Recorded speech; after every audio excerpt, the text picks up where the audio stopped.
और चली खबरें अब विस्तार से। सिद्धू मूसेवाला पर 29 मई को दिन दहाड़ी गोलीबारी की गई और इस फायरिंग में सिद्धू मूसेवाला की मौत हो गई। सिद्धू मूसेवाला की बर्बर हत्या से उनके फैंस को गहरा सदमा लगा है। तो वहीं मंगलवार को सिद्धू मूसेवाला को अंतिम विदाई दी जा रही है। सिंगर का अंतिम संस्कार उनके पैतृक गांव मूसा में किया जाएगा।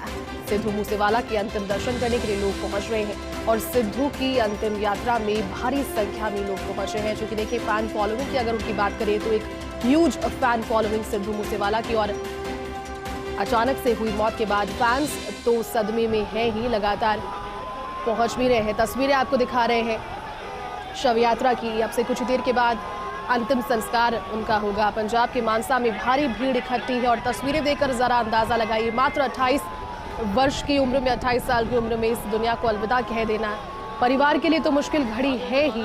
फैंस जो है वो भी बहुत इमोशनल इस तस्वीर को देखकर हो रहे हैं। क्योंकि देखिए, कम उम्र में ही एक बड़ी huge fan following Sidhu Moosewala की थी। पंजाब के बाहर भी लोग उन्हें बहुत ज़्यादा पसंद करते थे, लोकप्रिय यंगस्टर्स में काफ़ी ज़्यादा थे। और अचानक से ये जो घटना उनके साथ में हो गई, ये लोग अभी भी इसे प्रोसेस नहीं कर पा रहे हैं। लगातार देखिए खबरें कई सामने भी आ रही हैं, 10 लोगों को हिरासत में भी लिया गया है। लेकिन सवाल ये उठता है कि जब सिक्योरिटी उनकी नहीं थी, उसके बाद में 2 कमांडोज उन्हें दिए गए थे, लेकिन उस वक्त जब ये हादसा हुआ, जब उन पर फायरिंग हुई, उस वक्त उनके साथ में कोई मौजूद नहीं था। क्यों वो अकेले गए और क्यों अपनी थार में खुद ड्राइव करके अपने साथियों के साथ निकले? कई नाम भी सामने आ रहे हैं, जिम्मेदारियां ली जा रही हैं, लेकिन देखना ये महत्वपूर्ण होगा कि ये केस किस ओर जाता है। चूँकि एक बड़ा हाई प्रोफाइल केस अपने आप में है और इसको लेकर के पुलिस लगातार दबिश भी दे रही है। एसआईटी की टीम गठित की गई है और परिवार की मांग ये भी है कि एसआईटी की जांच सदस्य वाली टीम यहाँ पर पूरा निष्कर्ष निचोड़ जो है इस घटना से जुड़ा हुआ निकाले। उन्होंने अपने बेटे को खोया है, लेकिन हत्यारों को बख्शा नहीं जाए, ये उनकी मांग है। तो सिद्धू मूसेवाला हत्याकांड की जांच अब तेजी से जारी है। अब तक करीब 10 लोगों को हिरासत में ले लिया गया है, जबकि पंजाब के मोगा से इस मामले से जुड़ी हुई एक और कार बरामद हुई। सिद्धू मूसेवाला की हत्या की गुत्थी को सुलझाने में जुटी एसआईटी ने अपनी जांच तेज कर दी है। 3 राज्यों की पुलिस अलर्ट मोड पर है। पंजाब, दिल्ली और उत्तराखंड की पुलिस के पास इस हत्याकांड से जुड़े कई अहम सबूत मिलने की बात भी सामने आ रही है। यही नहीं, इस हत्याकांड में पंजाब पुलिस ने मोगा से एक ऑल्टो कार भी बरामद की है। दावा ये है कि मर्डर के बाद इसी कार से हमलावर फरार हो गए। इस कार पर हरियाणा की नंबर प्लेट है, जो कि फर्जी बताई गई है। इसके अलावा अब तक पुलिस 8 से 10 लोगों को हिरासत में ले चुकी है, जबकि हत्या में शामिल 2 गाड़ियों को बरामद करने का दावा किया है। यही नहीं, सीसीटीवी कैमरेज हैं, 4 सीसीटीवी कैमराज, इनकी मदद से हत्यारों तक पहुंचने की कोशिशें तेज कर दी गई है।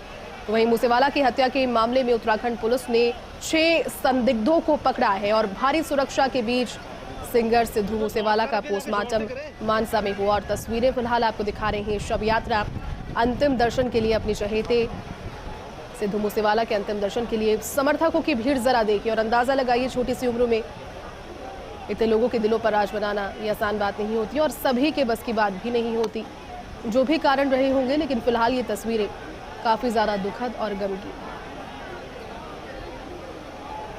पुलिस की जांच लगातार हर दिन आगे बढ़ रही है। उत्तराखंड में शार्प शूटर्स को तलाशने के लिए संदिग्ध लोगों से बातचीत की जा रही है, गतिविधियों पर ध्यान रखा जा रहा है, उन्हें इंटरोगेट किया जा रहा है और अब हिरासत में भी लिया जा रहा है। अगर संदिग्ध व्यक्ति कोई लगता है, शार्प शूटर्स जो होते हैं, चूँकि देखिए गोल्डी बरार और लॉरेंस बिश्नोई, ये 2 बड़े नाम जो कि जिस दिन ये हत्या हुई उस दिन शाम को जिम्मेदारी उन्होंने ली थी और आपसी रंजिश, गैंग वॉर, इस घटना को एक तरीके से अमली जामा पहनाया गया। लेकिन आखिरकार ये हत्या क्यों हुई और क्या हत्या के ताल्लुकात सिक्योरिटी नहीं होने से जुड़े थे, ये तमाम प्रतिक्रियाएं, तमाम कयास और तमाम बातें, इन पर विराम तभी लग पाएगा जब इस हत्या की गुत्थी को सुलझा दिया जाएगा। चूँकि एक हाई प्रोफाइल केस है तो जाहिर सी बात है, जो प्रेशर है, जो दबाव है, वो सरकार पर भी काफ़ी हद तक होगा। सिद्धू मूसेवाला फैन फॉलोइंग गजब की। शव यात्रा की तस्वीरें कल पोस्टमार्टम परिवार की रजामंदी के बाद हुआ। परिवार पहले मान नहीं रहा था, लेकिन समझाइश उनसे की गई, आश्वस्त उन्हें किया गया, बताया गया कि दुख की घड़ी है सभी के लिए, परिवार के लिए स्पेशली बहुत ज़्यादा एक बड़ा आघात है और एक ऐसा वॉइड जो कभी जीवन पर्यंत फिल नहीं हो सकता। लेकिन जांच में सहयोग करने के लिए पोस्टमार्टम करवाना ज़रूरी है और इसी पोस्टमार्टम से देखिए पता लगा कि जो फायरिंग उन पर की गई पहले भी एक दो बार उन पर हमले की कोशिशें हुई है AK-47 से, लेकिन इस बार जिन गोलियों से उन्हें छल्ली किया गया, देखिए 25 गोलियां उनके शरीर से इस पोस्टमार्टम के बाद में निकाली गई। एक गोली उनके दिमाग की हड्डी से बरामद हुई जो कि आर पार निकल गई। काफ़ी भयावह तरीके से हत्या को अंजाम दिया गया, बहुत ही बर्बर ये हत्याकांड रहा और पोस्टमार्टम के बाद ही इन सभी चीज़ों का खुलासा हुआ। ये भी पता लगा कि जो राइफल है, जो गोलियां हैं, वो यहाँ से नहीं बल्कि रूस से मंगवाई गई है स्पेशली। और देखिए हत्याकांड की जो प्लानिंग थी वो काफ़ी समय से चल रही थी। इन सभी तथ्यों को देख करके फिलहाल पुलिस कड़ी से कड़ी जो जोड़ रही है उससे तो यही समझ में आ रहा है कि एक लंबा समय था जब से रंजिश थी और जब ही से हत्या की फिराक में ये लोग बैठे थे जिन्होंने जिम्मेदारी ली है। लेकिन अब मौका देख करके 29 मई को उन्होंने दिन दहाड़े फायरिंग में सिद्धू मूसेवाला की हत्या कर दी। तस्वीरें फिलहाल आपको दिखा रहे हैं। अंतिम यात्रा में जन सैलाब और अगर साजिश के तारों की बात करें तो दिल्ली से कनाडा तक ये साजिश के तार फैले हुए हैं। दिल्ली में प्लान हुआ और उसके बाद उनका मर्डर मानसा में कर दिया गया। सवाल यही है कि कातिल कब तक पकड़े जाएंगे और इसी की तफ्तीश के लिए पुलिस और SIT संयुक्त प्रयास कर रही है।